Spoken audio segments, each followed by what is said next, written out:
नमस्कार मित्रांनो, मी स्वाती तोरसेकर एशा पृथ्वीमध्ये तुमचं स्वागत करते. म्हणतात ना, आपदा में अवसर म्हणजे आपले पंतप्रधान मोदी हे नेहमी संकट आलं की त्याच्यामध्ये आणखी संधी शोधतात. ते खचून जात नाहीत. हा त्यांचा खूप मोठा गुण आहे आणि त्याची आपल्याला वारंवार प्रचिती येत असते. आता सुद्धा जो इराण संघर्ष चालू आहे त्याच्यामध्ये त्यांनी किती अवसर घेतले याची यादी कधीतरी प्रसिद्ध होईल. पण त्यातला एक अवसर आहे ना, तो आम्हाला मिळालेला आहे. आणि तो समजून सांगण्यासाठी आज आपल्यासोबत डॉक्टर गौरी पिंपळे आलेले आहेत. त्यांचा स्वतःचा गौरीनॉमिक्स चॅनेल आहे. हा व्हिडिओ दोन्ही चॅनेलवरती येईल. तुम्हाला दोन्हीकडे लाईक, शेअर करायचं आहे आणि चॅनेलला सबस्क्राईब करायचं आहे. गौरीताईंचं मी स्वागत करते. गौरीताई नमस्कार. नमस्कार. मोदींनी आत्मनिर्भर होण्याकडे अजून एक पाऊल टाकलंय आणि त्याच्यासाठी या आपदा में अवसरचा वापर केलेला दिसतोय. तर ती स्टोरी आम्हाला तुमच्याकडून ऐकायची. म्हणजे 18 एप्रिलला नोटिफिकेशन निघालेलं आहे. कॅबिनेटने अप्रूव्ह केलंय भारत मेरीटाईम इन्शुरन्स पूल. त्याच्यामध्ये वेगवेगळ्या देशातून भारताच्या इंडियन पोर्ट्सवर येणारे जे काही शिप्स असतील त्या आणि इंडियन पोर्ट्सवरून वेगवेगळ्या जाणाऱ्या शिप्स कार्गो ज्या असतील त्या सगळ्यांचा इन्शुरन्स हा भारत मेरीटाईम इन्शुरन्स पूलच्या अंडर होणार आहे आणि ते भारतीय कंपन्याच करणार आहेत. आणि त्याच्यामध्ये त्यांनी 360 डिग्री कव्हरेज दिलंय.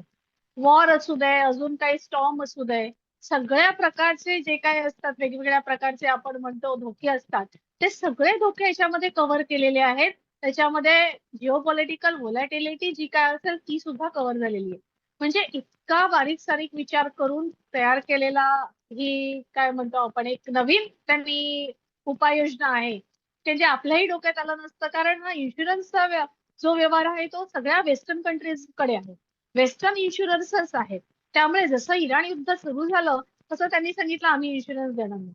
आणि इन्शुरन्स देणार नाही म्हणून ते शिप्स जाणं बंद झालं. आता हा इराण सगळ्यांवरती अटॅक करत होतो असा प्रश्न नव्हता, तर इन्शुरन्स नाही मिळत आहे म्हणून त्या कार्गो शिप्स बंद झाल्या. आता भारताने स्वतःच्या पोर्टवरून जाणाऱ्या आणि परत भारतीय पोर्टकडे येणाऱ्या सगळ्या शिप्स ह्याच्यामध्ये कव्हर करायचं ठरवलेलं आहे. म्हणजे केवढा मोठा निर्णय आहे हा. वेस्टर्न इन्शुरन्स जे असतील त्यांच्यासाठी धक्काच आहे हा, की एखादा देश उभा राहतो आणि आपल्या कार्गो शिप साठी सगळं कव्हर करतोय म्हटल्यानंतर त्यांनी विचार केला नसेल इतकं पुढचं पाऊल आज मोदींनी टाकलेलं आहे. बघा, म्हणजे वेस्टर्न इन्शुरन्स ज्याला म्हणतो ना आपण, तो सुरुवातीच्या काळात फक्त ब्रिटिश होता. लॉईड्स ही सर्वात मोठी.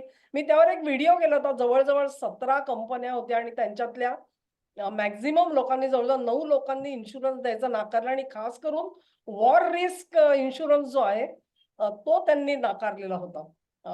त्याच्यामुळे कुठलंही शिप जे आहे ते बाहेर पडूच शकत नाही. इन्शुरन्स नसेल तर कुठलंही जहाज जोखीम घ्यायला तयार होत नसतं. आता त्यांना काउंटर म्हणून ट्रम्पनी सुद्धा अमेरिकेकडून असा इन्शुरन्स दिलेला होता, की ठीक आहे त्यांचं नाही तर माझ्याकडून घ्या आणि तुम्हाला रिझनेबल रेटला म्हणजे मार्केट रेटला मिळेल इन्शुरन्स. तुम्हाला असं वाटायला नको की ब्रिटनने वाढवलेला होता. म्हणजे काही हजार डॉलरवरून त्यांच्या जवळ मिलियन डॉलर पर्यंत त्यांनी इन्शुरन्स नेला होता. तर ट्रम्पनी तसंही केलं नाही. त्यांनी मार्केट रेटला देऊ केलेले होते आणि एक मार्ग शोधून काढला होता. पण आज मोदी सरकारने हे जे पाऊल टाकलेलं आहे ना, ते मला काही गोष्टींसाठी महत्वाचं वाटतं. आता म्हणजे परत गौरीताईंना आपण प्रश्न विचारू, की कुठचाही इन्शुरन्स जो आहे, तो जर का वर्क व्हायचा असेल, उदाहरणार्थ आपण हेल्थ इन्शुरन्स घेतो.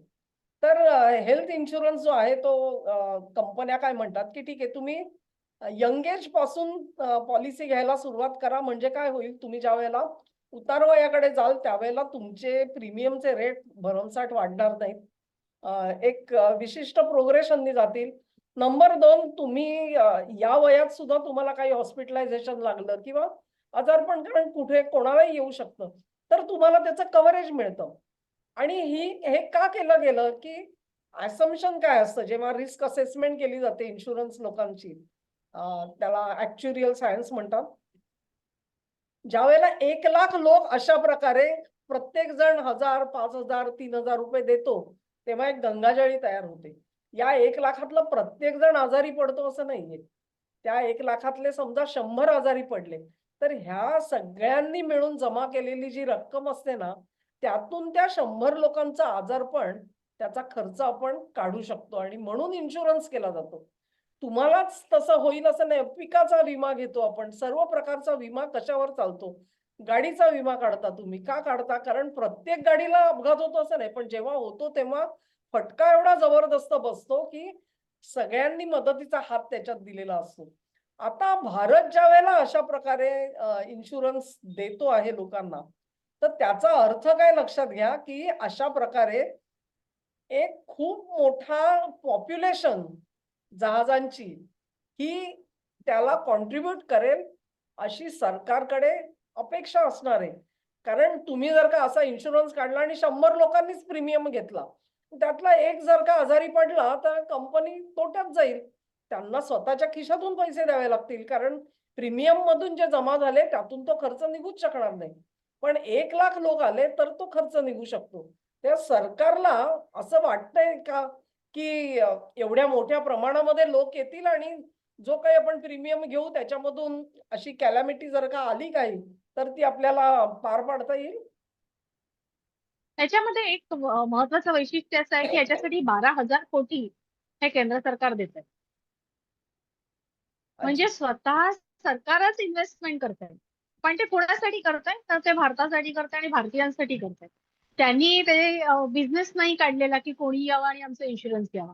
हां. फक्त इंडियन पोर्ट्ससाठी आहे, म्हणजे इंडियन पोर्ट्स पासून जाणाऱ्या शिप्स आणि इंडियन पोर्ट्स वरती येणाऱ्या शिप्स. बाकी दुनियेमध्ये कोणी कुठेही जावं त्याचा या भारत मेरीटाईम इन्शुरन्स पूलशी संबंध नाही. हा इन्शुरन्स फक्त भारतात येणार आहे आणि भारतातून जाणार आहे. आणि स्वतः सरकार 12,000 कोटी इन्व्हेस्ट करताय म्हटल्यानंतर खूप मोठी रिस्क सरकार उचलतं ह्याच्यामध्ये, की कोण किती प्रीमियम देईल आणि किती नाही देईल हा भाग वेगळा. प्रीमियम तर असणारच आहे, विदाऊट प्रीमियम होणार नाही. पण सरकार जर स्वतःचे 12,000 कोटी बाजूला काढताय, तर याचा अर्थ याचे रिस्क असेसमेंट किंवा ते कसं करायचं त्याची पूर्ण त्यांना माहिती आहे, की कशा प्रकारे हे होईल आणि आपल्याला काय करावं लागेल. त्याच्याशिवाय एवढी मोठी अमाउंट कॅबिनेटने अप्रूव्ह नाही केली. म्हणजेच याचा अर्थ असा, की कुठचाही धंदा जो असतो ना, तो जम बसेपर्यंत त्याचे पाय स्थिर राहावे लागतात. आणि अगदी तुम्ही साधा हॉटेलचा धंदा काढायचा म्हटला तरी देखील पुरेशी गिराईक येईपर्यंत तोटाच असतो. तसं इथे अनेक जहाजं ह्याचा लाभ घ्यायला सुरुवात करतील तोपर्यंत सरकारचं सहाय्याची गरज असते आणि तो मदतीचा हात आज केंद्र सरकारने पुढे केलेला आहे. पण मला एक खात्री आहे, की संपूर्ण जगामध्ये आज जितकी जहाजं इकडून तिकडे जात आहेत आणि ती वेगवेगळा माल त्याची ने-आण होते आहे. ताईंनी सांगितलं तसं जगभरात बंदरं आहेत आणि ती इथून तिथे जात असतात. पण भारताकडे जर का एखादं जहाज येत असेल किंवा भारतातून जात असेल, तर त्याचा अर्थ ती जी ने-आण झालेली आहे, ती भारतीयांसाठी झालेली आहे. अशी ने-आण सुद्धा आज कित्येक पटीने वाढली कारण तुमचं जी-डी-पी जसजसा वाढतो आहे, तशी ही तुमच्या सेवेतली जहाजं वाढत जातात. म्हणजेच ते पॉप्युलेशन जे आहे ना, ते 100 प्रीमियम देणारे नाही, 1,00,000 प्रीमियम 1,00,000 विमाधारक होऊ शकतात. कारण तेवढ्या जहाजांच्या फेऱ्या वाढलेल्या आहेत आज. दुसरं असं, की संपूर्ण जगामध्ये तुमचे अदानी सारखे जे व्यावसायिक आहेत, त्यांनी वेगवेगळ्या ठिकाणी पोर्ट्स सुद्धा डेव्हलप केलेली आहेत. कदाचित त्या पोर्टवरती येणारा जो काही कारण पोर्ट तुमचं असलं, की काय तुमचीच जहाजं तिकडे येणार असं नाही, उरलेले पण येत असं. तर त्यांचा इन्शुरन्स वेगळा असेल. कदाचित पुढच्या काळामध्ये सरकार म्हणजे एकदा प्रॉफिट मेकिंग झाल्यानंतर सरकार म्हणू शकेल, की ठीक आहे आता तुम्ही तुमचं चालवा आणि तुम्ही कोणालाही इन्शुरन्स देऊ शकता. कारण तुमच्याकडे आता तेवढी मोठी इनफ पॉप्युलेशन तयार झाली त्याची. तर हा जो मधला जो काळ असतो ना, तो काळ महत्वाचा असतो आणि त्याच्यासाठी सरकारच्या मदतीची गरज होती. ती गरज आज मोदी सरकारनी पुरी केलेली आहे असं मला दिसतंय. ह्याच्यामध्ये एक गोष्ट सांगायची, आत्ताच काल परवा मला वाटते बातमी आली, मोदींनी ट्विट पण केला होता. श्रिम्पचा एक्सपोर्ट, हां. कोलंबीचा एक्सपोर्ट तो फार मोठ्या प्रमाणावर वाढला. म्हणजे कोलंबीचा एक्सपोर्ट हा मोस्टली अमेरिकेमध्ये जात होता. अमेरिकेची बंधनं आली, टॅरिफ वगैरे लागल्यानंतर असं झालं, की आता त्याच्यावरती परिणाम होईल, कोलंबी जाणार नाही. पण ती इतक्या वेगवेगळ्या देशांना गेली की आतापर्यंत एका वर्षात आपण जो एक्सपोर्ट करत होता तो 25% एक्सपोर्ट वाढला. म्हणजे आपली जहाजं जगाच्या सगळ्या भागामध्ये जात आहेत. म्हणजे कोलंबीच्या एक्सपोर्ट वरती निगेटिव्ह इफेक्ट होईल असं म्हटलं होतं, पण निगेटिव्ह इफेक्ट झाला नाही. उलट बाकीच्या देशांनी मागणी केली आणि बाकीच्या देशांची मागणी आपण पुरवत आहोत. म्हणजे इतक्या मोठ्या प्रमाणात आपल्या शिप्स पण तशा एक्सपोर्ट साठी घेऊन जात आहेत. त्या दृष्टीनेही हे पाऊल असेल. बरं, बिझनेस कसा वाढणार आहे बघा. म्हणजे महाराष्ट्रामध्ये एक वाढवण बंदर होणार आहे. त्या वाढवण बंदराचं जे कामकाज आहे ते इतकं आहे की आज भारतात जेवढी बंदरं आहेत ना, त्या सगळ्यांची बेरीज केली तर त्यापेक्षा मोठी क्षमता एका वाढवण बंदरामध्ये तयार केली जाते आहे.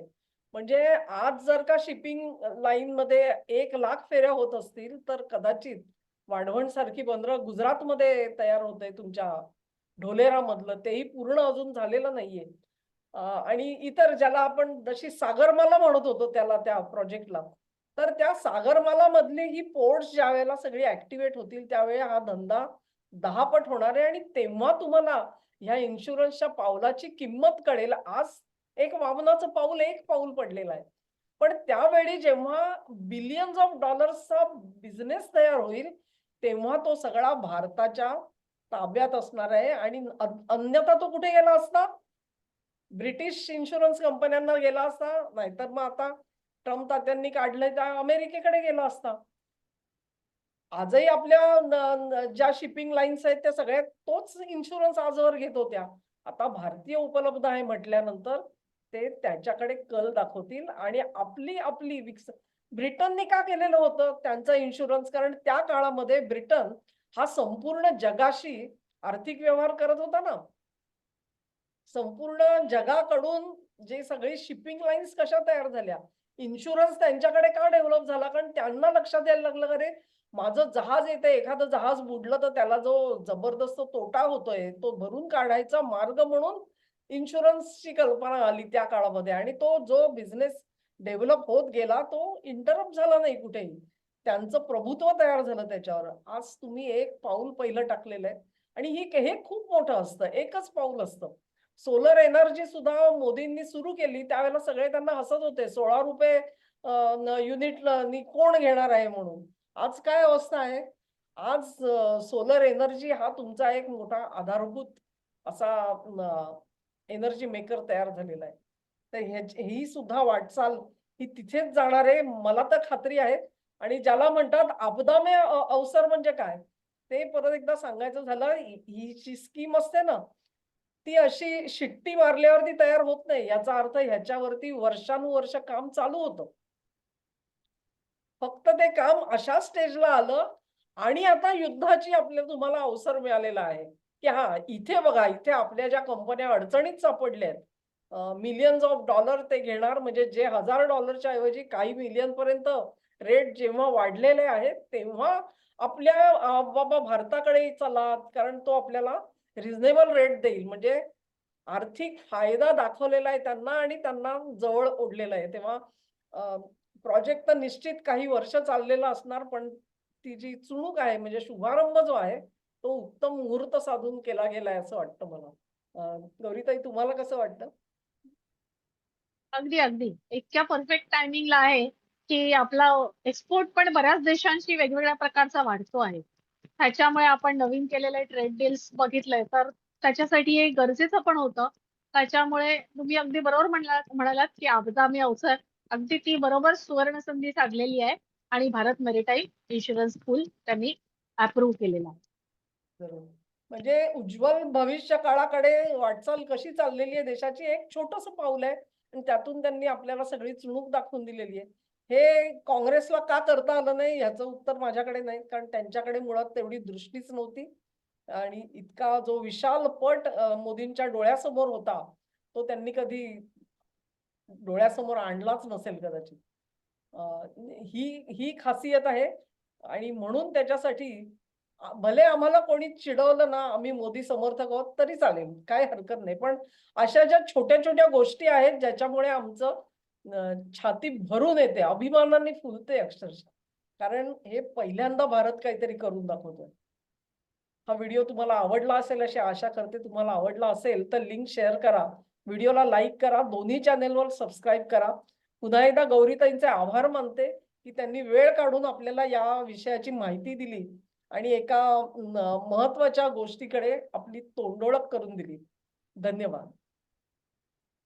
धन्यवाद.